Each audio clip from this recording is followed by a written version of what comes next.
धमतरी से खबर लेंगे, जहां एक बार फिर रफ्तार का कहर देखने को मिला है। कुरूद इलाके के भाटा गांव में यात्री बस और हाईवा के बीच जबरदस्त टक्कर हो गई और इस हादसे में हाईवा चालक की मौके पर ही मौत हो गई। तस्वीर आपके सामने है, अंदाजा लगाया जा सकता है कि किस तरह से ये पूरी दुर्घटना यहां पर सामने आई। दर्जन भर से ज्यादा लोग इसमें जख्मी हो गए हैं।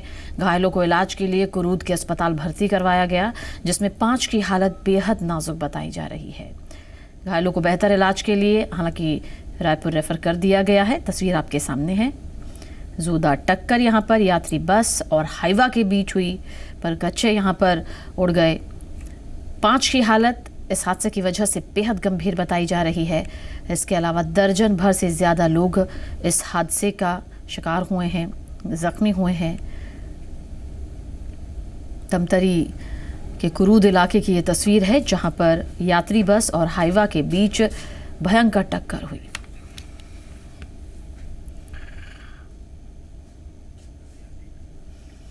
वहीं नारायणपुर जिले की तरफ रुख करें तो यहां के नक्सल प्रभावित तुडको गांव में 19 अप्रैल को 2 सगे भाइयों की कुछ अज्ञात लोगों ने हत्या कर दी। हत्या के 21 दिन बाद भी परिवार ने थाने में रिपोर्ट नहीं दर्ज कराई। मीडिया के जरिए घटना की जानकारी होने पर पुलिस अधीक्षक ने कहा कि मृतक के परिवार वालों से संपर्क किया जाएगा। साथ ही बासन कैंप से पुलिस फोर्स भेजकर पूरे मामले की तफ्तीश करवाई जाएगी।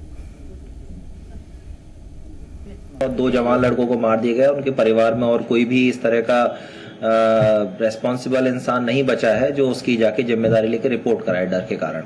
तो इस कारण है, लेकिन फिर भी पुलिस द्वारा कोशिश की जा रही है और अगर हमको अगर फिजिबल लगता है तो गांव में जाके भी उसकी तस्दीक की। और बेमेतरा जिला मुख्यालय से 7 किलोमीटर दूर डूडा पंचायत के सरपंच को जिला पंचायत ने शौचालय निर्माण में गड़बड़ी को लेकर नोटिस जारी कर जवाब मांगा। दरअसल स्वच्छ भारत अभियान के तहत डूडा गांव में शौचालय तो बने, लेकिन आधे से ज्यादा शौचालय बने ही नहीं। जो शौचालय बने वो भी पूरी तरह मानक पर खरे नहीं है। स्कूल में बने शौचालय में भी भ्रष्टाचार की बात सामने आई। जिला पंचायत ने सरपंच और इंजीनियर को नोटिस जारी कर जवाब मांगा। वहीं पंचायत सचिव को निलंबित कर दिया गया।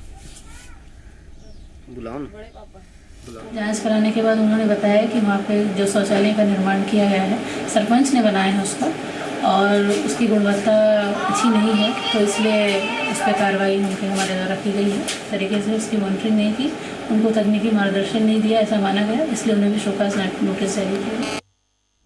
वहीं बेमेतरा के सहसपुर गांव में दलालों ने फर्जी ऋण पुस्तिका तैयार कर किसान नर्मदा साहू की 10 एकड़ जमीन को 20 लाख रुपए में बेच दिया। जब जमीन का खरीदार जमीन पर कब्जा करने पहुंचा तो किसान नर्मदा साहू को फर्जी तरीके से जमीन बेचने की जानकारी चली। किसान ने मामले की थाने में शिकायत दर्ज करवाई। पुलिस ने 5 आरोपियों को गिरफ्तार कर लिया।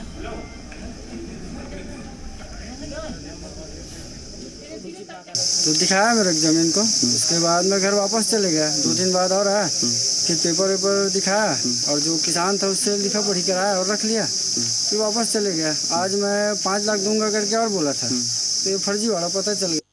खुद मेरे स्वयं का भू जमीन को वही दिखाया और बोला ये तो जमीन फर्जीवाड़ा बिका जा रहा है, आप इसको बचा लो।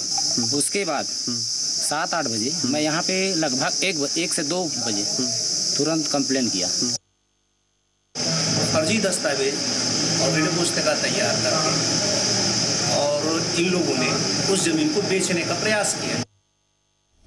और कवर्धा जिले को सूखाग्रस्त घोषित किया जा चुका है। भीषण गर्मी के चलते जिले के ग्रामीण इलाकों में जल संकट की गंभीर स्थिति देखने को मिल रही है। जिले के पंडरिया विकासखंड के पीपर टोला गांव में जल संकट की हालत को देखते हुए यहां रहने वाले बैगा आदिवासी कुएं से खुदाई में लगे हुए हैं। बैगा आदिवासी पिछले 20 दिनों से कुएं की खुदाई के काम में लगे हुए हैं और इस काम में लगे गाँव वालों का कहना है कि जब तक पानी नहीं निकलेगा कुएं की खुदाई जारी रहेगी। गौरतलब है कि राष्ट्रपति के दत्तक पुत्र कहे जाने वाले बैगाओं के गाँव में पानी की कोई व्यवस्था नहीं। गांव में ना तो कोई हैंडपंप है और ना ही पेयजल के लिए कोई दूसरे साधन।